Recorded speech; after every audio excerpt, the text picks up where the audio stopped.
Un milliardaire met dehors une femme de ménage noire sans savoir qu'elle est sa mère perdue depuis longtemps.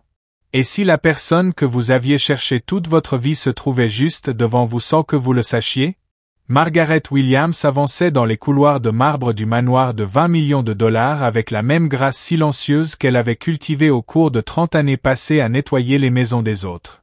Ses mains usées, marquées par des décennies de dur labeur, dépoussiéraient avec soin les photos de famille alignées le long du grand escalier. Elle s'arrêta devant une photo en particulier, un jeune garçon aux yeux brillants et au sourire ébréché. Quelque chose dans ce visage faisait battre son cœur comme à chaque fois qu'elle le regardait. Elle murmura une prière, la même qu'elle répétait chaque matin depuis 26 ans. « Seigneur, je t'en prie, aide-moi à retrouver mon petit garçon. » Ce que Margaret ignorait, c'est que sa prière allait être exaucée d'une manière totalement inattendue. Marcus Wellington III possédait tout ce que l'argent pouvait acheter, mais le vide douloureux dans sa poitrine lui rappelait chaque jour ce qu'il avait perdu. À 36 ans, il avait bâti un empire technologique évalué à 3 milliards de dollars.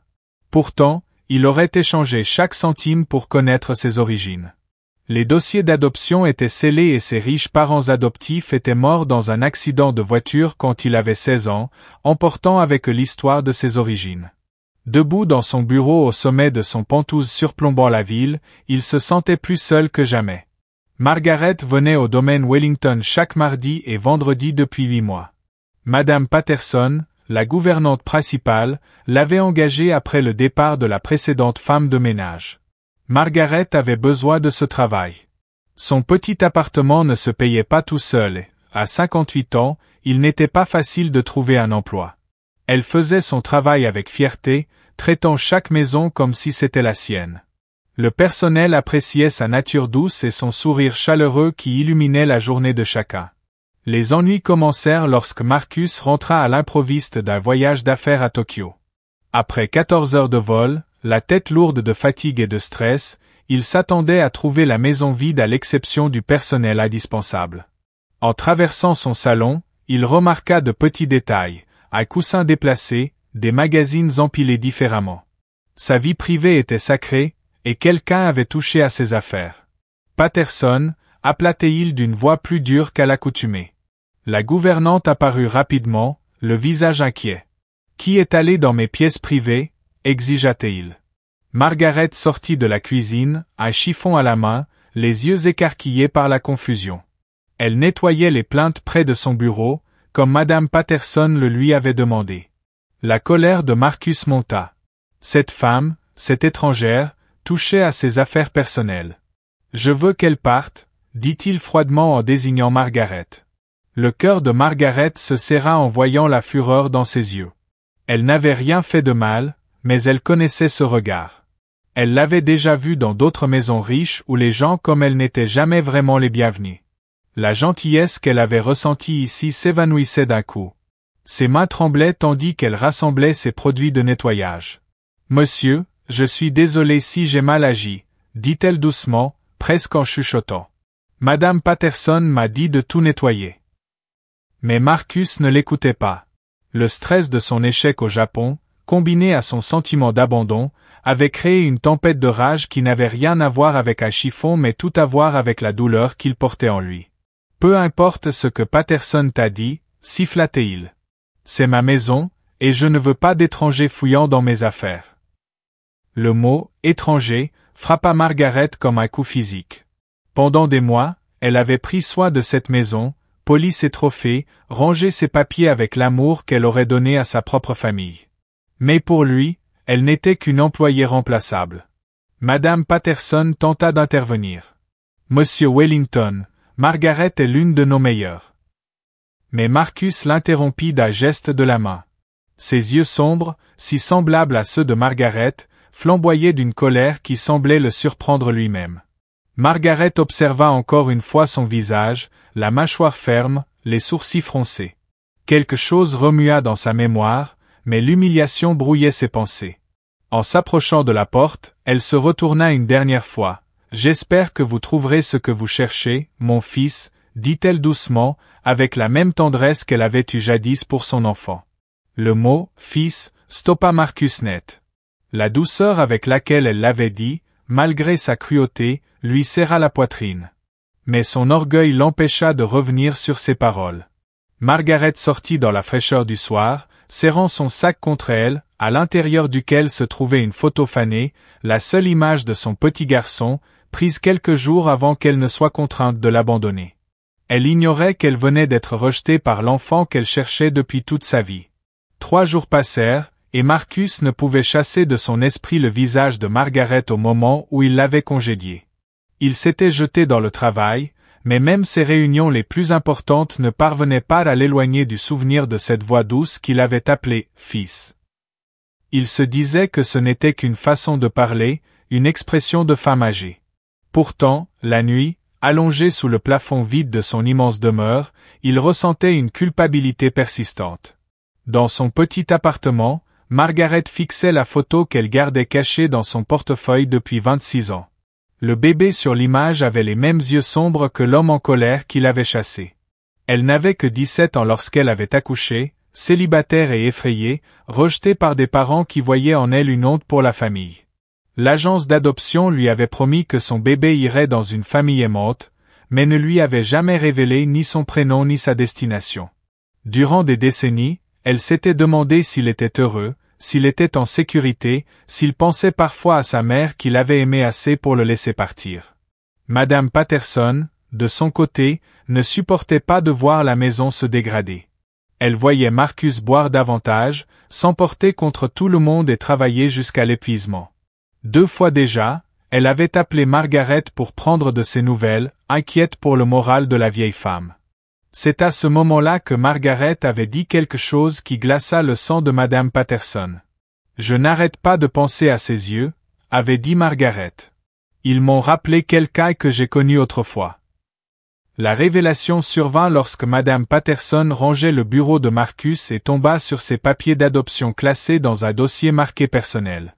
Ses mains tremblaient en lisant les détails. Un petit garçon, né le 15 novembre 1988 à l'hôpital Saint-Marie. Nom de la mère, Margaret Williams, 17 ans. Père, inconnu. Les pièces du puzzle s'assemblèrent d'un coup, comme une énigme qu'elle résolvait inconsciemment depuis des mois. L'anniversaire de Marcus était le 15 novembre, elle avait organisé sa fête l'année précédente. Le nom de famille de Margaret était Williams. Madame Patterson s'assit lourdement dans le fauteuil en cuir de Marcus, bouleversée par l'ampleur de sa découverte. Tout s'expliquait. Pourquoi Margaret restait toujours près des photos de bébé de Marcus, pourquoi elle nettoyait ses espaces avec une attention si particulière, pourquoi elle semblait si brisée quand il l'avait rejetée. La vérité était à la fois dévastatrice et magnifique. Marcus avait passé toute sa vie à chercher sa mère, et elle avait toujours été là, prenant soin de sa maison avec amour, attendant seulement d'être reconnue. Madame Patterson savait qu'elle devait le lui dire immédiatement, mais elle craignait que son tempérament ne fasse tout dérailler. Elle décida d'appeler d'abord Margaret, lui demandant de revenir sous prétexte de récupérer quelque chose qu'elle aurait laissé derrière elle. Quand Margaret arriva, Madame Patterson la fit asseoir dans la cuisine et lui expliqua doucement ce qu'elle avait découvert. Le visage de Margaret pâlit, puis se colora d'un mélange de joie et de terreur. « Êtes-vous sûre » murmura-t-elle d'une voix brisée. « Absolument certaine. » Madame Patterson acquiesça en lui montrant les papiers d'adoption. Margaret éclata en sanglots. 26 années d'attente, de prières et d'incertitude touchaient enfin à leur fin. Marcus rentra ce soir-là et trouva les 2 femmes assises dans son salon. Son premier réflexe fut la colère, il avait clairement dit qu'il ne voulait pas de Margaret chez lui.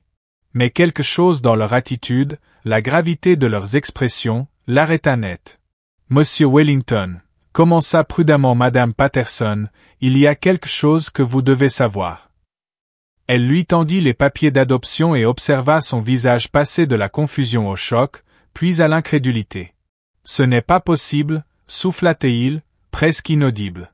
Il regarda Margaret, vraiment pour la première fois. La forme de son nez, la manière dont elle penchait la tête en réfléchissant, la douceur de son sourire. C'était comme voir son propre reflet en version féminine et plus âgée. Margaret se leva lentement, sortit de son sac la photo fanée du petit Marcus et la plaça à côté des papiers d'adoption. Les dates correspondaient parfaitement. Je te cherche depuis 26 ans, murmura-t-elle, les larmes coulant sur ses joues. Chaque emploi que j'ai accepté, chaque maison que j'ai nettoyée, une partie de moi espérait te retrouver. Les mains de Marcus tremblaient en tenant la photo de bébé. C'était bien lui. Il possédait la même image dans son propre dossier d'adoption.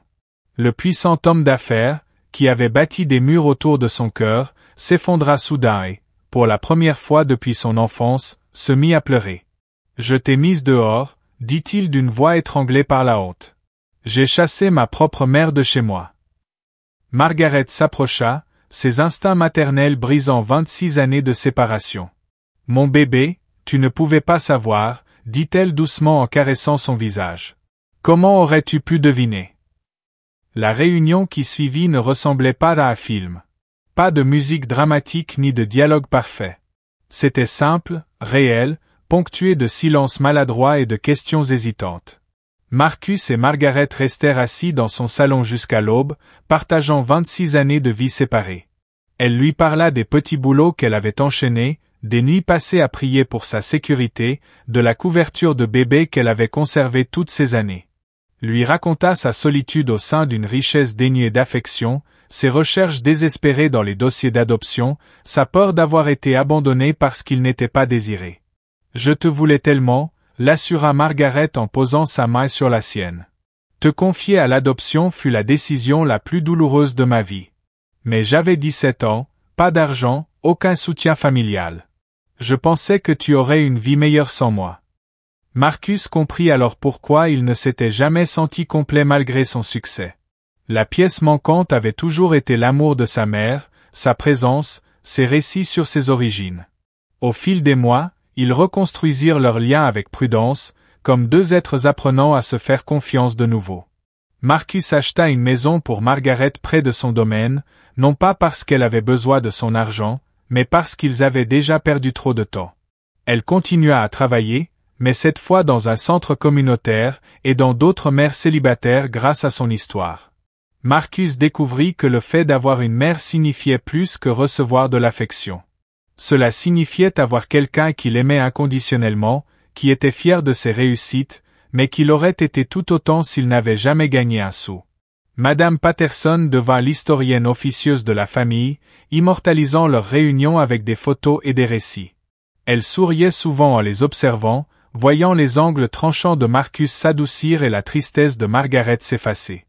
Ils s'étaient retrouvés non pas grâce à de coûteuses enquêtes ou des recherches spectaculaires, mais simplement parce qu'ils s'étaient trouvés au même endroit, au même moment, avec des cœurs assez ouverts pour reconnaître l'amour quand il se révélait. La leçon était profonde mais simple. Parfois, ce que nous cherchons est plus proche qu'on ne l'imagine. Caché en pleine lumière, attendant le moment propice pour se révéler.